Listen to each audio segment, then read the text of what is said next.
Buenos días a todos. Había olvidado lo que era estar aquí con tantos ojos mirando. Hacía mucho tiempo, pero bueno, por la gracia de Dios estoy aquí y bueno, espero que aprendamos todos juntos, que ese es el propósito. Y pedí al grupo de alabanza cantar esta última canción que dice: el centro de todo, sé Jesús, el centro de mi vida, el centro de la iglesia, el centro de tu iglesia, porque el título de esta predicación es Cristo, centro de mi religión. Perdonad porque las letras, como soy un poco novata en esto, las letras están un poco pequeñas, entonces, pero bueno, vamos a ir leyendo todo al mismo tiempo. Como digo, el título es Cristo, centro de mi religión. Y quería, antes de empezar este mensaje, dejando un poco en el aire algunas situaciones hipotéticas, algunas situaciones que podemos como un poco imaginar, y ser cada uno, tener como un autoexamen cada uno de cómo responderíamos o cómo reaccionaríamos ante ciertas situaciones. Por ejemplo, ¿qué pensaríais si un domingo a alguien se le baja el azúcar? Se empieza a sentir mareado, estamos ya al final del culto, hay mucho jaleo, esa persona no tiene nada, no tiene un caramelo, no tiene un zumo, nada a lo que acudir. Y en esa desesperación, porque se empieza a sentir mareado, dice, bueno, he visto que aquí ha sobrado pan y vino de la Santa Cena, voy a coger de ahí y voy a intentar tomar algo para subir el azúcar a mi cuerpo. ¿Qué pensaríais de esta decisión? O, por ejemplo, llega un domingo a la iglesia y tienes en tu bolsillo 20 euros. Y la idea es que ese dinero lo has guardado para ofrendar, para meterlo en la caja de la ofrenda. Pero te encuentras con un hermano, empiezas a hablar con él y esa persona pues te dice, mira, estoy pasando dificultades y no tengo dinero para comprar comida.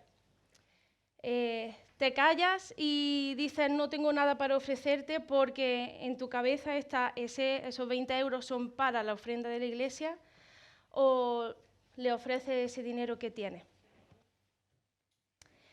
O una cosa más, por ejemplo, alguien te dice, o estamos al final del culto y te dice, bueno, nos vemos la semana que viene, el próximo domingo, y esa persona te dice, pues mira, no vengo el próximo domingo porque, bueno, he quedado con una compañera de trabajo y ella, pues normalmente asiste a la iglesia del pueblo, a la iglesia católica, a misa, y pues he decidido acompañarla, ir con ella el domingo que viene, así que no vendré aquí, iré a acompañar a mi compañera. Bueno, son hipótesis, situaciones hipotéticas que quiero dejar un poco en el aire y que cada uno pueda llegar a sus propias conclusiones a lo largo del mensaje de hoy. Hoy el versículo central, el texto central es Lucas 6, del 1 al 11. Y aquí no solo veremos un evento o varios eventos en este capítulo de Lucas, no solo un relato o varios sucesos históricos bíblicos, sino que más allá se trata de un recordatorio de la vida de fe cristocéntrica y no una vida basada en el ser humano y en sus propias tradiciones legalistas.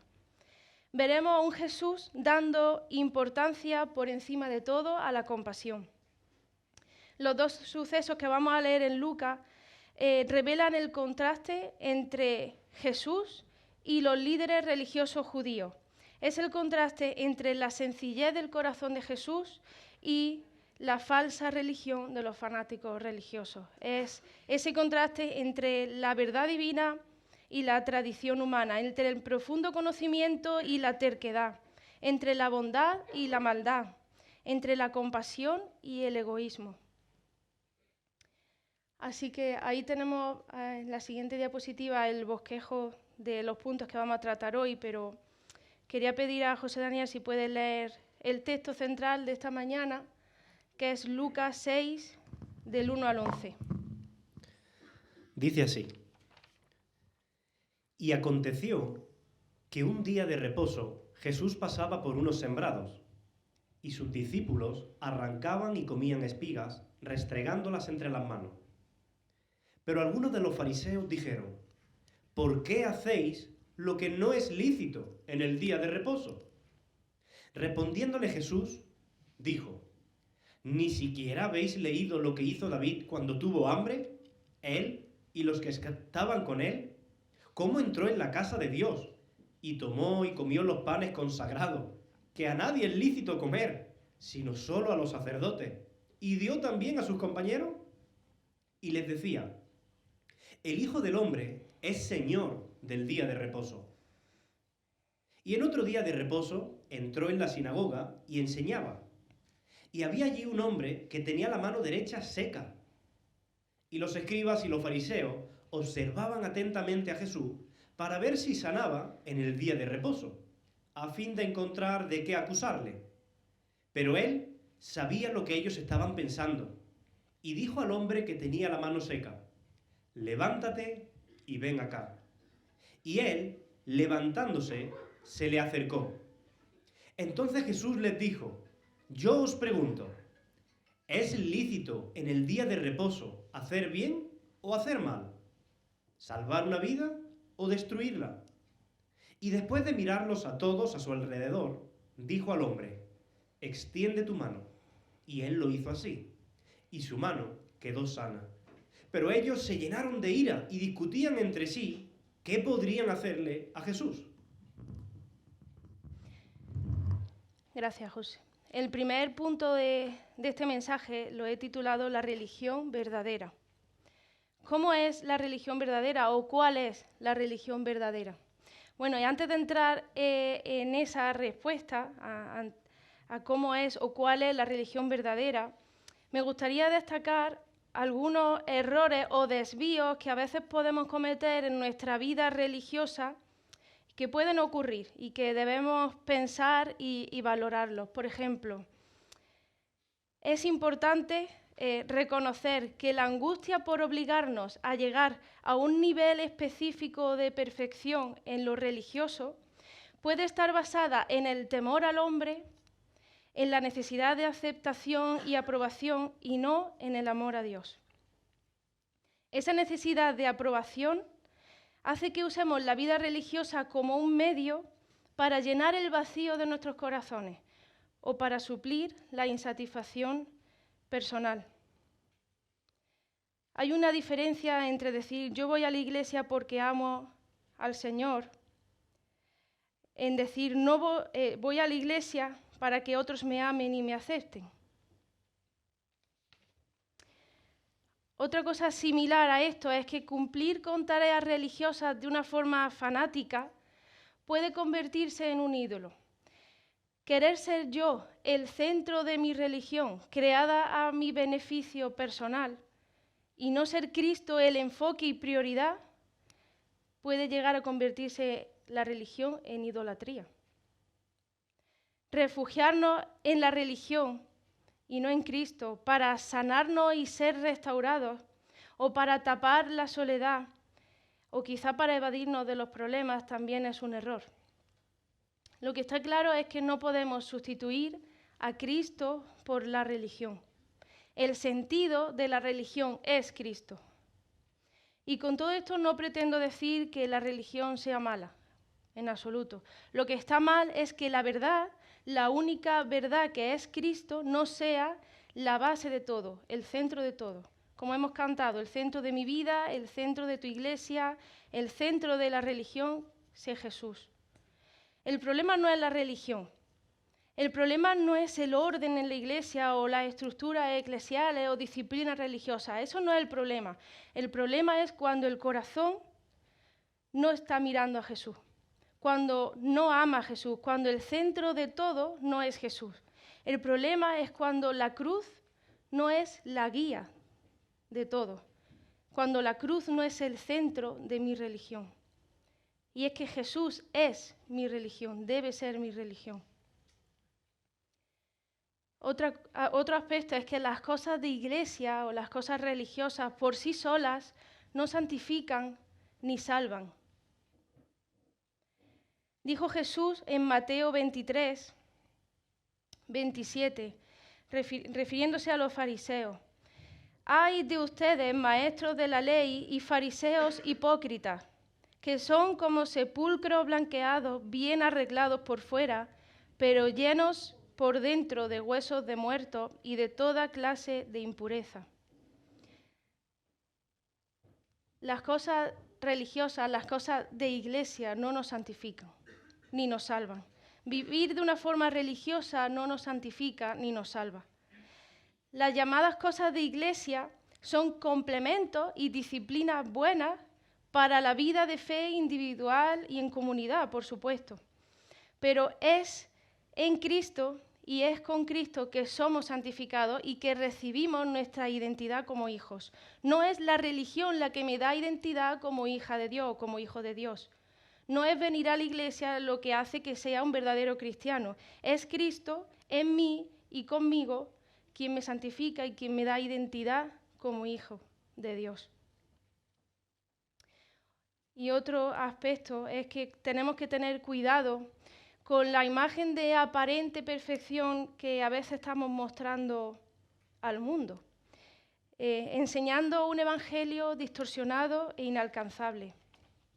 Estoy convencida de que hay muchas personas que no se acercan a Jesús o que no se interesan en Jesús, incluso algunos salen de sus iglesias porque han descubierto un evangelio inalcanzable. El legalismo y la religiosidad fanática pueden ser motivos por los que la gente no se interese en Jesús. Y pueden ser motivos por los que la gente vea a Jesús como un Jesús inaccesible o inalcanzable. Dice Mateo 23:4, hablando sobre los fariseos, que ellos atan cargas pesadas y difíciles de llevar y las ponen sobre los hombros de los hombres, pero ellos ni con un dedo quieren moverlas. Mateo 23:13 dice: ay de ustedes, maestros de la ley y fariseos hipócritas, que cierran la puerta del reino de los cielos para que otros no entren. Y ni ustedes mismos entran, ni dejan entrar a los que quieren hacerlo. Cuidado con ser tropiezo a los que nos rodean con nuestra falsa o fanática religiosidad. Recordemos que nuestra religión debe ser Jesús. Lo trascendental de este relato de Lucas es que los fariseos habían pasado por alto que la misericordia era más importante que la rígida observancia y las ceremonias tradicionales. Jesús en Mateo expresó: si supieseis qué significa misericordia quiero y no sacrificio, no condenaríais a los inocentes. El versículo 9 de Lucas 6 dice: Jesús responde a los fariseos con una pregunta. Entonces, ¿qué es lícito en el día de reposo? ¿Hacer el bien o hacer el mal? La respuesta es obvia, ¿no? La religión verdadera, el cristianismo genuino, lo explica Santiago 1:27. Dice que la religión pura y sin mancha delante de nuestro Dios y Padre es esta: visitar a los huérfanos y a las viudas en sus aflicciones, guardarse sin mancha del mundo. O como dice Miqueas 6:8, Él te ha declarado, oh hombre, lo que es bueno. ¿Y qué es lo que demanda el Señor de ti, sino practicar justicia, amar misericordia y andar humildemente con tu Dios? Esa es la religión verdadera. Practicar justicia, amar misericordia y andar humildemente con el Señor. La verdadera religión es seguir a Jesús, es amar a Jesús, es vivir a Jesús. Y que Jesús debe ser el centro de nuestra religión. El siguiente punto es la armonía que hay entre la ley y la gracia. El versículo 2 de Lucas 6 dice que algunos de los fariseos dijeron: ¿por qué hacéis lo que no es lícito en el día de reposo? Y yo pregunto, ¿realmente Jesús estaba incumpliendo el día de reposo?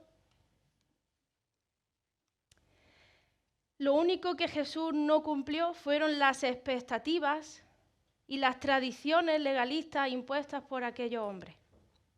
Jesús estaba recuperando o restaurando el enfoque de ese día sagrado.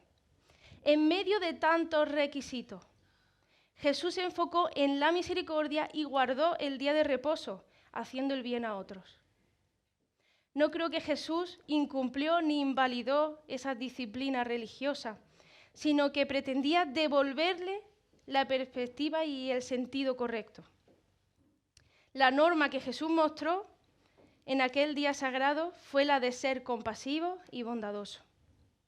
Él no incumplió el día de reposo, sino que lo guardó perfeccionándolo y completándolo con la misericordia. Los fariseos estaban afirmando que no era lícito hacer lo que Jesús y sus discípulos estaban haciendo en el día de reposo. Pero Jesús, con su respuesta, lo que estaba diciendo es: lo que de verdad no es lícito, lo que realmente no es correcto, es poder hacer lo bueno, poder ser misericordioso, poder hacer el bien, sea cual sea el momento y el día y el lugar, y no hacerlo. Eso sí que no es lícito.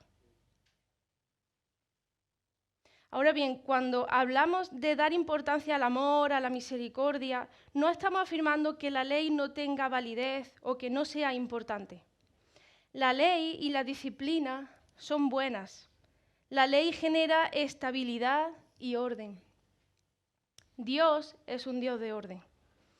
Y está bien someternos a normas y está bien someternos a un orden, a una estructura de iglesia, a disciplinas religiosas. Está bien. Todo ello forma parte de una vida coherente en comunidad. El problema es cuando damos énfasis a la ley y olvidamos la gracia. Y es que la ley me ayuda a vivir en orden y en santidad. Me ayuda a tener una vida en rectitud. Y la gracia me ayuda a no sentirme aplastado por el peso del pecado, del error y de la culpa. La ley y la gracia se muestran en la esencia, en el carácter de Dios. Ley y gracia, santidad y amor están unidos en la esencia de Dios mismo. Y si no conocemos las dos partes, no conoceremos la plenitud de quién es Dios. Sin la ley no comprendemos la gracia y sin la gracia no comprendemos la ley. Ambas no se contraponen, se complementan, si sabemos enfocarlas correctamente. Romanos 6:14 dice que ya no estamos bajo la ley, sino bajo la gracia. Pero en cuanto a nuestra salvación, en cuanto a que nuestra salvación no depende de cumplir exhaustivamente la ley. En Jesús, a partir de Él, de su muerte y de su resurrección, ya no somos esclavos del pecado y por tanto no somos esclavos de la ley. Hay una canción que estábamos cantando antes que decía: al que el Hijo hace libre, es libre en verdad. No dependemos de la ley para salvación, pero esto no anula la ley ni la invalida en absoluto. No estar bajo la ley no significa restarle importancia. El problema que podemos ver en el texto de Lucas 6 no era en sí el tema del día de reposo. El problema era que los fariseos no habían comprendido quién era Jesús, cuál era el enfoque y el sentido de la ley. Vivían una religión legalista donde el centro no era ni mucho menos Jesús. Exigían cumplir normas puntillosas mientras estaban muy lejos de la verdadera religión. Y esa posición, la de exigir y esperar que otros actúen según nuestras expectativas religiosas, desde una perspectiva de superioridad, tiene como raíz en el corazón el orgullo. Y por eso el tercer punto es el orgullo que nos impide ver a Cristo. Los fariseos vieron aquel incidente como un ataque directo a su sistema religioso. Y es evidente la presencia de los dirigentes judíos allí, viéndolos comer trigo en un día de reposo, recoger y comer trigo. Indicaba que los fariseos estuvieron allí el constante examen al que sometían a Jesús, mientras le seguían los pasos en busca de una razón para poder condenarlo. Y el problema de todo ello no es solo, entre comillas, la soberbia de los corazones o la altivez o el orgullo, no es solo caer en críticas y murmuraciones. El problema es que los fariseos, aunque estaban cerca de Jesús, no lo estaban viendo. El mayor problema es que los fariseos muchas veces y en muchas ocasiones estaban cerca de Jesús, pero sus corazones estaban lejos de él. Si ellos hubieran mirado y contemplado de verdad a Jesús, habrían comprendido todo. Si hubieran mirado a Jesús, habrían examinado sus propios corazones a la luz de la única verdad que es Cristo, antes de juzgar y señalar por actos externos lo que otros hacían. Cuando voy conduciendo en el coche y va mi madre a mi lado, siempre terminamos discutiendo. Porque mi frase es que siempre me encuentro con gente que conduce mal. Es que la gente siempre va como los locos. Y a mí eso me pone muy nerviosa cuando la gente no conduce bien. Y mi madre siempre me dice lo mismo. ¿Y tú lo haces bien siempre? Y ahí ya me tengo que callar. Bueno, no me callo, sigo discutiendo, pero luego, en el fondo, reconozco y pienso que tiene razón, ¿no? No siempre yo hago todo bien cuando estoy conduciendo. Entonces tengo que ser flexible y compasiva con la gente que también se equivoca. El rey David dijo en una de sus oraciones: examíname, Señor, conoce mi corazón, conoce mis pensamientos y guíame al camino eterno, al camino bueno, al camino recto. Y es interesante porque David no está diciendo: Señor, mira a ver lo que estoy haciendo, si lo estoy haciendo bien o lo estoy haciendo mal. ¿Qué te parece? ¿Cómo? No, el Señor está diciendo, David está diciendo: mira mi corazón. Mira, conoce mis pensamientos, lo que hay en lo más profundo de mí, eso, examíname, Señor. Y si todos tuviéramos esta disciplina de autoexamen de forma habitual, sabríamos que todos estamos en esa misma posición como pecadores y que solo Dios es justo, es santo, bueno y perfecto. Solo Él. Martín Lutero tiene una frase que dice: he desistido a la idea de que hay calidad alguna en mi corazón. Yo simplemente me aferro a Cristo y digo: Él es mi justicia. El orgulloso no puede ver a Jesús. Los fariseos tenían al Mesías delante en muchas ocasiones, pero no lo vieron. No lo contemplaron, no lo escucharon, no abrieron sus corazones a Él, no se maravillaron de Él, de su obra, de sus milagros, no disfrutaron de su presencia. El orgullo corrompe el corazón, ensucia el alma, envenena la mente y nos ciega por completo. El orgullo nos aleja del Señor, aunque es cierto que el Señor no se aleja de nosotros. El orgullo destruye relaciones con amigos, con familia, destruye matrimonio, destruye relaciones en la iglesia. El orgullo ata, esclaviza y arruina la vida plena que Dios nos ofrece y que Dios desea para nosotros. Y en base a esto que estamos hablando, venía a mi mente un texto de Lucas 18, que le he pedido a José Daniel también que pueda leerlo. Lucas 18, del 11 al 14.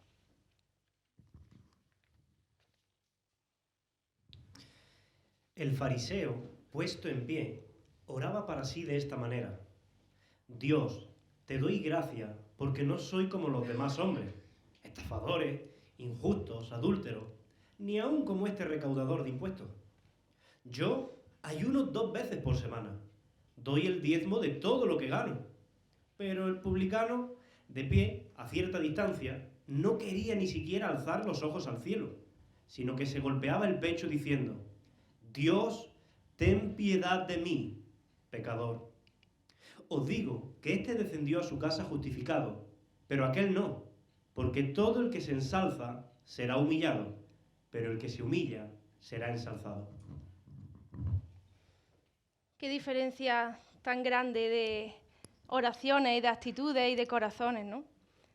El fariseo creyó ser mejor que otros, juzgándolos y cayendo en el autoengaño de creer ser más santo porque cumplía requisitos religiosos.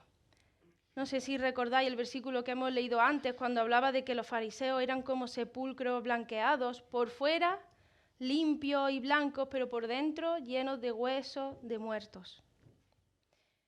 El publicano simplemente se humilló y fue levantado por Dios. Nuestra lucha con el orgullo comienza a dar fruto cuando reconocemos que necesitamos la gracia de Dios. Aunque la batalla con el orgullo no termina nunca hasta que estemos con cuerpos glorificados en la presencia del Señor. Siempre estará esa lucha con nuestro orgullo, pero necesitamos de forma urgente luchar contra esto. En dependencia de Cristo y con el poder del Espíritu Santo, luchar permanentemente y constantemente con el orgullo. Y nuestra lucha con el orgullo se va venciendo en tanto que nos humillamos delante del Señor y vamos constantemente a la cruz, constantemente a la cruz. El publicano, en el texto que hemos leído, dice que no era capaz ni de levantar sus ojos al cielo, por ser profundamente consciente de su condición humana y pecaminosa. Y solo pudo decir: Dios, sé propicio a mí, pecador. Dios, ten misericordia de mí, que soy un pecador. Qué oración tan breve, tan corta, pero tan profunda y genuina. En pocas palabras, el publicano demostró que había entendido su condición, que había entendido quién es Jesús y su necesidad de Jesús. Y es que Jesús está más interesado en tu corazón, en mi corazón, que en tu perfecta religión. Y quiero terminar este mensaje dejando en claro que no estoy animando a llevar una vida cristiana o eclesial fácil, cómoda, sin esfuerzo, desechando toda responsabilidad y compromiso. Pero mucho más importante es nuestro corazón delante de Dios, nuestras motivaciones más profundas, que cumplir con el ayuno, con el culto dominical, con el diezmo o con el día de reposo firmemente. Jesús quiere firmeza en nuestros corazones. Jesús quiere arrepentimiento y entrega sincera de cada uno de nosotros. Y sobre todo desea que abracemos su amor, que nos sumerjamos en Él, que le amemos, que le busquemos, por encima de todo. Porque en este propósito encontramos la vida plena y de paz y de gozo que nada en este mundo puede ofrecernos, ni siquiera nuestra religión, solo Cristo, solo Jesús. Dios no quiere fanáticos legalistas. Dios desea corazones entregados a Él y que le busquen en espíritu y en verdad. Dios no espera de nosotros perfección, sino una adoración genuina. No espera de nosotros un nivel específico, sino un corazón humilde y humillado que lo reconozca como el único Señor y Salvador, haciéndole a Él el centro de todo, como hemos cantado antes.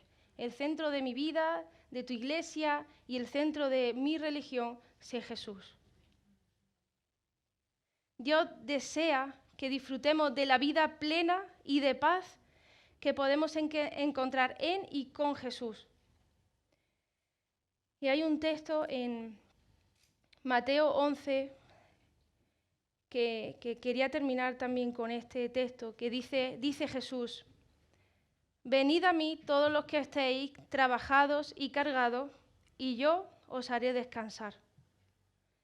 Llevad mi yugo sobre vosotros y aprended de mí, que soy manso y humilde de corazón, y hallaréis descanso para vuestras almas. Porque mi yugo es fácil y ligera mi carga. Mi yugo es fácil y ligera mi carga.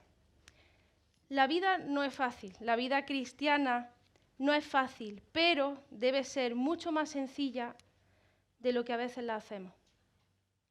Mucho más ligera. No podemos vivir angustiados por cumplir con expectativas o requisitos religiosos, sino debemos amar a Jesús y seguirle y servirle sin tantas cargas pesadas innecesarias. La vida cristiana no es fácil, pero sí debe ser ligera, porque así lo dice Jesús: ligera es mi carga. Que Dios nos ayude a vivir la verdadera religión, que Dios nos ayude a huir y luchar constantemente contra el orgullo, con la ayuda del Espíritu Santo. Que Dios nos ayude a mostrar al mundo el evangelio verdadero, la verdadera religión que es Cristo. Ese Dios accesible, ese Jesús cercano, ese Dios santo, justo, perfecto, pero lleno de amor, de compasión y de perdón. Ese es el Dios, esa es la religión que debemos mostrar al mundo. Que el Señor nos ayude y quiero que podamos orar un momento.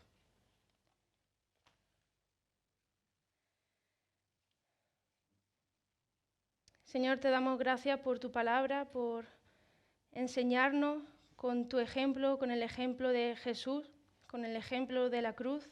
Ayúdanos, Señor, a vivir de forma ligera contigo, Señor, mirándote a ti, poniendo nuestros ojos en ti, que seas tú el centro de nuestra vida, de nuestros corazones y de nuestra religión. Que podamos glorificarte con todo lo que hagamos, honrarte con todo lo que hagamos y depender de ti, Señor. Que seas tú el que traiga plenitud a nuestros corazones, que seas tú el que dé sentido a nuestra vida y a nuestra religión, y que podamos, Señor, mostrar al mundo el verdadero evangelio que eres tú. Gracias, Señor, por tu palabra y por enseñarnos cada día sobre ti. Ayúdanos a amarte, a servirte y a seguirte cada día. Y gracias, Señor, por tu amor y compasión sobre nuestras vidas cada día. En el nombre de Jesús. Amén.